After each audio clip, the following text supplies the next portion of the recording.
வாக்குண்டாம் நல்ல மனமுண்டாம் மாமலராள் நோக்குண்டாம் மேனி நுடங்காது கொண்டு துப்பார் திருமேனி தும்பிக்கையால் பாதம் தப்பாமல் சார்வார் தமக்கு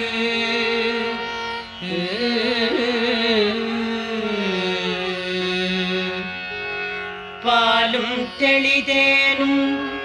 பாகும் பருப்பும் இவை நாளும் கலந்து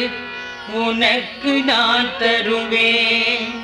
கோலம் செய் துங்கக் கரிமுகத்து தூமணியே